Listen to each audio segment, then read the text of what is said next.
Hi friends, मी गौरी पालेकर. तर तुमचं स्वागत आहे माझ्या आजच्या यूट्यूब चॅनलमध्ये. तर मी आज तुम्हाला हे दोन ब्लाऊजची डिझाईन दाखवणार आहे. तर तुम्ही हा व्हिडिओ शेवटपर्यंत पहा. तर मी हे दोन ब्लाऊज कट करून घेतले आहे आणि त्याचेच हे दोन धागेबत मी घेऊन आले आहे आणि हे दोन ब्लाऊज मी या ब्लाऊजच्या मापावर कट केले आहे. याची डिझाईन पण मी तुमच्यासोबत शेअर करणार आहे. तर सुरुवातीला मी ब्लाऊज शिवून घेणार आहे. तर तो कसा शिवायचा आपण सविस्तर माहिती पाहू. त्यानंतर आपण सुरुवातीला पुढचा पार्ट हा जॉईंट करून घेणार आहे अस्तर लेवलचा. तर आपण ते पूर्ण असा अस्तर जोडून घेतला आहे. त्यानंतर आपण साईड पार्ट पण जोडून घेणार आहोत. अशा प्रकारे मी हे पुढचे दोन्ही पार्ट हे जोडून घेतले आहे. त्यानंतर आपण अस्तर लेवलप्रमाणे हे राहिलेले कापड हे कट करून घेणार आहोत.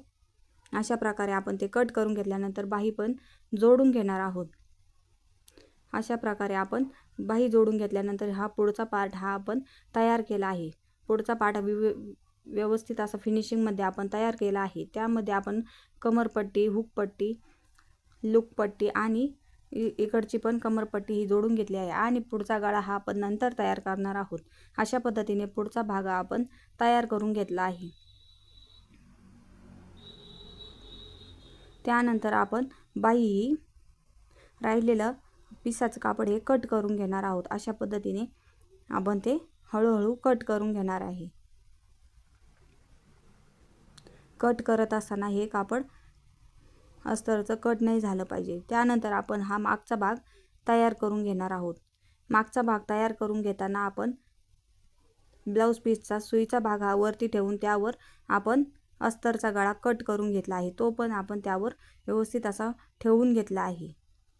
कापड कुठेही सरकलं नाही पाहिजे. व्यवस्थित असा बरोबर सेंटर धरून आपण त्यावर ठेवून घेऊ आणि इकडे तिकडे सरकू नये म्हणून आपण त्यावर व्यवस्थित अशा पिना जोडून घेऊ. अशा प्रकारे आपण चारही बाजूनी पिना जोडून घेऊ. अशा प्रकारे आपण पूर्ण गळ्याला पिना जोडून घेतली आहे. त्यानंतर आपण पाव इंच इतपत आपण एक टीप मारून घेणार आहोत गळ्याला. अशा प्रकारे आपण पूर्ण गळा हा पाव इंच इतपत टीप मारून घेतली आहे. त्यानंतर आपण गळा पूर्ण करून झाल्यानंतर आपण तो पूर्ण साईड पार्ट पण जॉईंट करून घेणार आहोत. अशा प्रकारे आपण अस्तर लेवलप्रमाणे पूर्ण मागचा भाग हा जोडून घेतला आहे. त्यानंतर आपण हा मागचा गळा हा कट करून घेणार आहोत.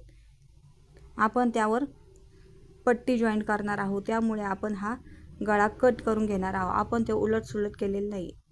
अशा प्रकारे आपण मागचा गळा हा तयार करून घेतला आहे.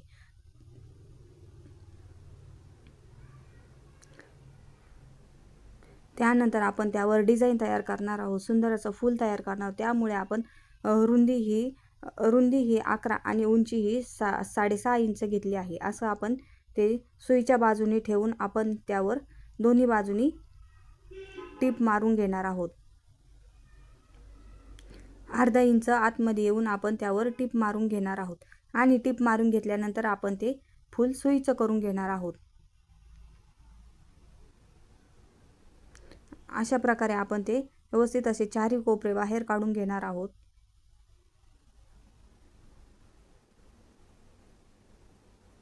त्यामुळे आपलं ते फूल छान फिनिशिंगमध्ये तयार होतं. व्यवस्थित असे आपण ते चारही कोपरे बाहेर काढून घेऊ. त्यानंतर आपण ते सेंटर ठेवून त्यावर व्यवस्थित अशी टीप मारून घेऊ. बरोबर त्याचे फूल छान तयार होईल.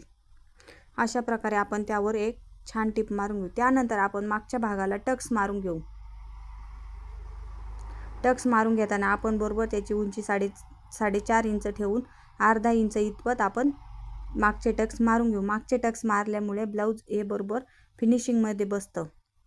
अशा प्रकारे आपण दुसऱ्या बाजूचं पण टक्स मारून घेऊ. ते पण 4.5 इंच ठेवून आपण दुसऱ्या बाजूचं पण टक्स मारून घेऊ.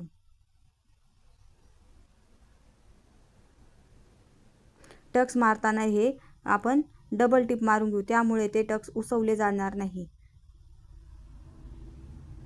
अशा प्रकारे आपले टक्स मारून झाले आहे। त्यानंतर आपण कमरपट्टी जॉईंट करून घेणार आहोत। कमरपट्टी ही मी अस्तरची जोडत असते, त्यामुळे ती मी डबल फोल्ड करून व्यवस्थित अशी अर्धा इंच इतपत आपण त्यावर टिप मारून घेणार आहोत आणि छोटासा टक्स मारून आपण ती कमरपट्टी जोडून घेणार आहोत।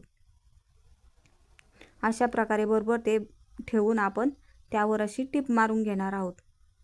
अशा प्रकारे आपली मागची कमरपट्टी पण जोडून झाली आहे। त्यानंतर आपण त्यावर व्यवस्थित असे फूल तयार करून घेणार आहोत। ते फूल तयार करून घेतल्यानंतर आपण त्याला 2 नॉट तयार करणार आहोत।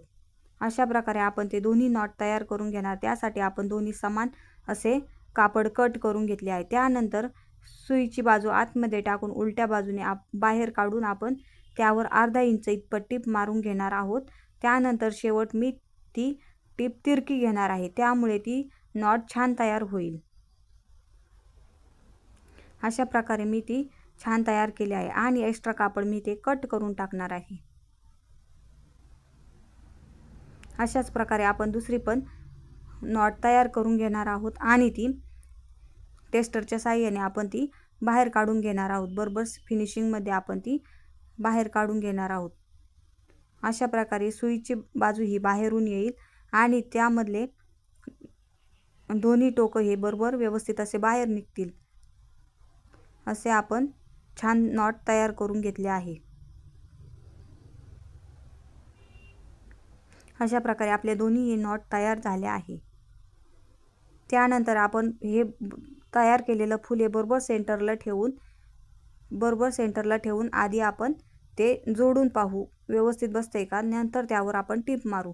त्यानंतर आपण आधी हे 2 नॉट तयार केलेले आहे त्यावर आधी आपण टिप मारून घेऊ। व्यवस्थित अशी हळूहळू आपण त्यावर 2-3 वेळा टिप मारून घेऊ। त्यानंतर राहिलेले एक्स्ट्रा दोरा हे कट करून टाकू। त्यानंतर आपण बरोबर सेंटर ठेवून त्यावर ते फूल ठेवून घेऊ आणि त्यावर पण आपण टिप मारून घेऊ।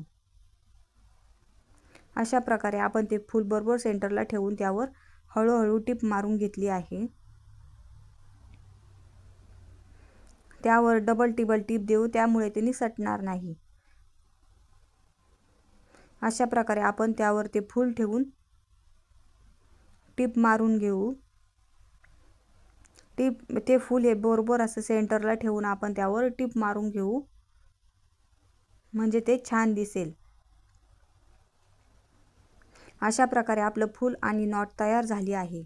ही डिझाईन तुम्हाला कशी वाटली नक्की सांगा आणि आपल्या चॅनलला सबस्क्राईब करा असेच नवनवीन व्हिडिओ पाहण्यासाठी। तर आपला हा पूर्ण गळा हा तयार झाला आहे। आपण त्याला सुंदर अशा त्याच पिसाचे नॉट तयार करून घेतले आहे आणि लटकन पण तयार केले आहे। ही डिझाईन तुम्हाला कशी वाटली नक्की सांगा आणि पुढचा पार्ट पण आपला तयार झाला आहे। हे ब्लाऊज बरोबर असं फिनिशिंगमध्ये तयार झाला आहे। ही डिझाईन कशी वाटली नक्की सांगा आणि आपल्या चॅनलला लाईक शेअर सबस्क्राईब करा। भेटूया नेक्स्ट